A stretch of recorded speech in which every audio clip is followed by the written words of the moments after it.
All right, we're here at PepCom, CES Las Vegas 2010. We're here with Scott with the iMobile. Hey, Scott. How's it going? He's going to walk us through the new Spore Creatures, the continuation of the popular Spore franchise for the iPhone game, popular iPhone game. So tell us what this Spore Creatures is all about. So Spore Creatures is kind of the next step in the evolutionary journey that you took in Spore Origins. So now your creature has come out of the primordial ooze and you're on land. You know, we've kept the same core mechanic that we had in Spore Origins, which was, you know, moving around with the accelerometer. But we've added a couple of new mechanics to it, like you can touch things in your environment now. So for instance, if I want to touch my nest. Oh, and it'll give you information about that. Yeah, I can go in there and actually, you know, customize my guy. And obviously this is on land versus Spore Origins was that whole primordial soup. Environment. Exactly.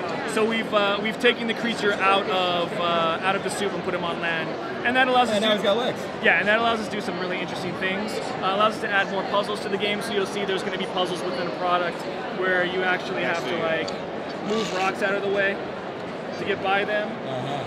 Some puzzles require you to actually drag the rocks, so you can touch it, and your creature will drag it with you. Touch it again to let it go. Very cool. We also allow you to choose to play two different ways through the game. So depending on if you want to take more of an offensive role through the game or a social role through the game, you can do that. Okay.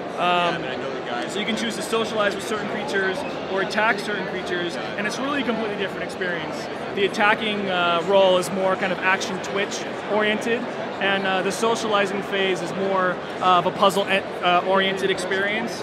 So where kind of like mini games.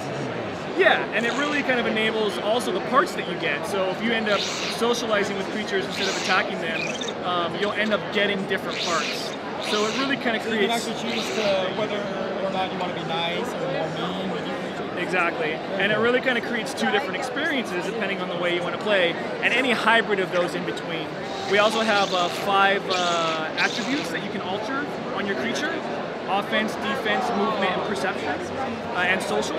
And basically, the parts that you add to your creature affect those stats to kind of create different abilities. So for instance, if you add a bunch of offensive parts to your creature and start increasing your offense stat, you can go from melee attacking to a ranged attack, and you'll start shooting acid. Or if you increase your movement ability, you'll be able to stabilize yourself when you walk on ice, for instance. So there's also a lot of mixing and matching within the product as far as how you decide to customize your creature and create really a way to play the game the way that you want to.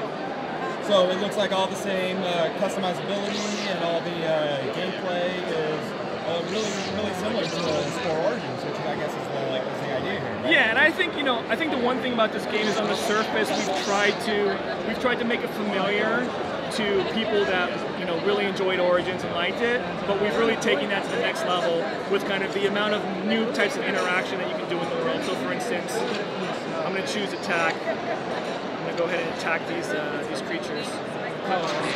And it becomes almost like its own game where you kind of have to watch the creature, wait for its defense. So he's trying to attack me now, so I got to wait till he's defenseless. There we go. Attack. Watch out, he's blocking, so I got to wait. Kind of watch out for him. Attack.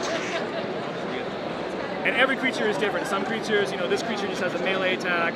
Some creatures will stun you. Some creatures will actually shoot projectiles at you. And that's all evolutionary features that you can get. Yeah. And also the AI creatures. The AI creatures that you fight have similar techniques that differ. So if you choose to attack a creature, you got to be ready to deal with the way he's going to attack you.